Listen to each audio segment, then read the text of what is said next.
Ladies and gentlemen, dear guests, and most of all, dear colleagues and fellow humanitarians. It's my pleasure and a privilege to welcome you all to the third annual Tallinn Humanitarian Conference. To those of you who were with us already last year, then welcome back and nice to see you again. To those joining us for the first time, you have been missing out, but you're very welcome nonetheless.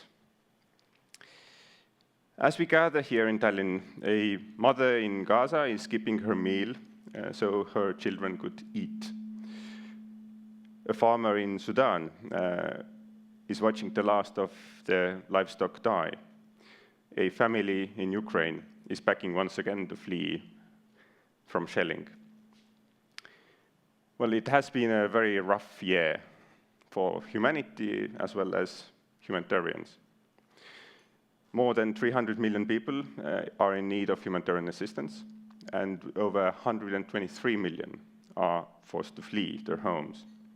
Record numbers in every sense of the word. All the while, funding to respond to these enormous needs is dramatically reduced.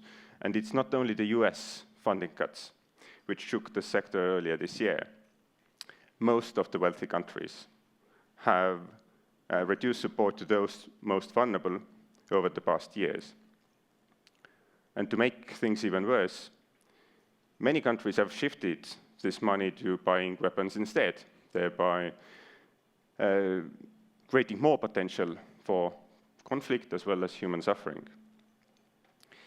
Responding to all of these needs this year would cost approximately $45 billion. It seems huge. Is it though? It's actually about a half of annual net profits of any single one of the tech giants like Google and Microsoft and Apple. So that's a gentle reminder that the world is actually not short of money, but it certainly is short of fairness and solidarity, short of will to protect the most vulnerable rather than arm the most powerful. With actual pledged funding for this 45 billion only at a fraction, the humanitarian sector certainly is at crossroads. Again, another reset, another reform. There's certainly no shortage of thought leadership on what needs to change. The shortcomings of the sector are quite well documented. Many pledges over the years and even decades have been made, but often at times with little eventual change or just not enough change. In the wake of the US and others' funding cuts, much of our attention has turned to what to cut rather than what to change. That's because paradigm shifts are notoriously hard to accomplish and always meet resistance, internal as well as sometimes external. Systems are invested in the status quo, and old systems can limp on for years, even if they are unfit for purpose. Remember that it took some 150 years for the world to believe Copernicus and Galileo that the Earth revolves around the sun rather than vice versa. Hopefully, we can make change happen a bit quicker than that. Those of you who have been here before know that we are not gathering in Tallinn by chance, but we have a very good reason for that. Just a couple of decades ago, Estonia itself was an aid recipient country. Today, we are a high-income, rich country which has a living memory of how to do and how not to do humanitarian assistance. We have come full circle and are ready to give back and remake aid in Estonian spirit. Lean, efficient, fast adapting, and digitally powered. So here we are, in the midst of this horrible November weather, I'm sorry about that, in Tallinn, and not to just state the problems, but also to look out for solutions. We have here today a very distinguished line of speakers who will be delving into some of the challenges in front of us today. First, after the opening words, we will delve into the crisis and change that the sector is talking about. The UN has undertaken another reset, another reform process. And today we have a chance to ask whether we are actually reforming the system or just resetting the same system. Whichever the answer, will it take us closer to a more lean, efficient, transparent, and fit-for-purpose response? Or we will have more buzzwords to talk about in 10 years' time?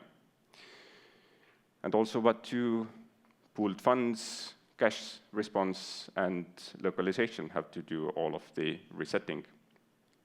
We are very honored to host a very distinguished group of speakers to contemplate on these questions here today.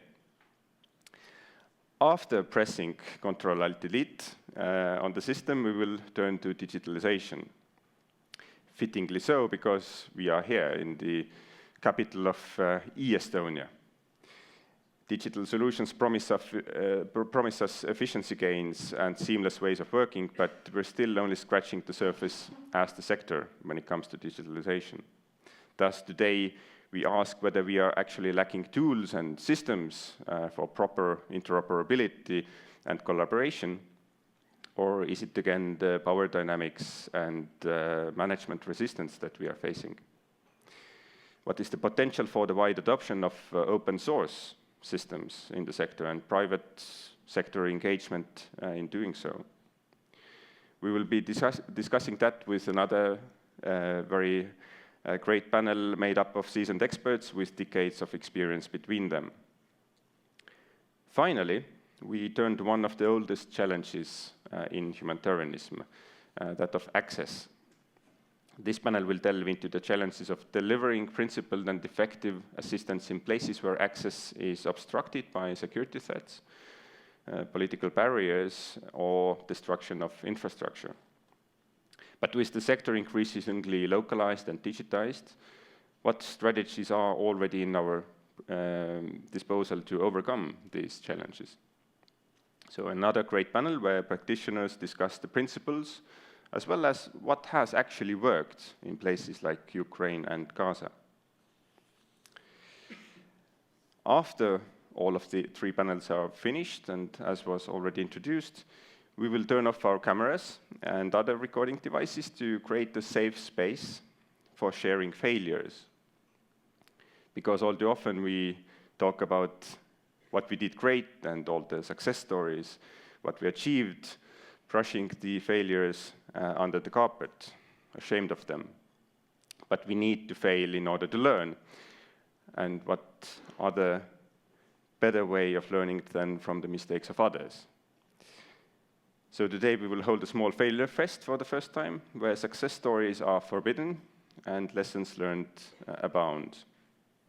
You are all welcome, even if you didn't register with that mark, you are all welcome to share after 5 o'clock. So today is not just another conference, another debate club, let's make it not so. It's a chance to reimagine what humanitarianism could and should be if we let it evolve.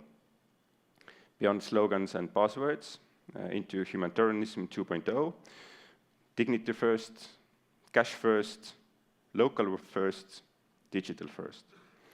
So let this be the place where ideas become resolve, and resolve eventually becomes action.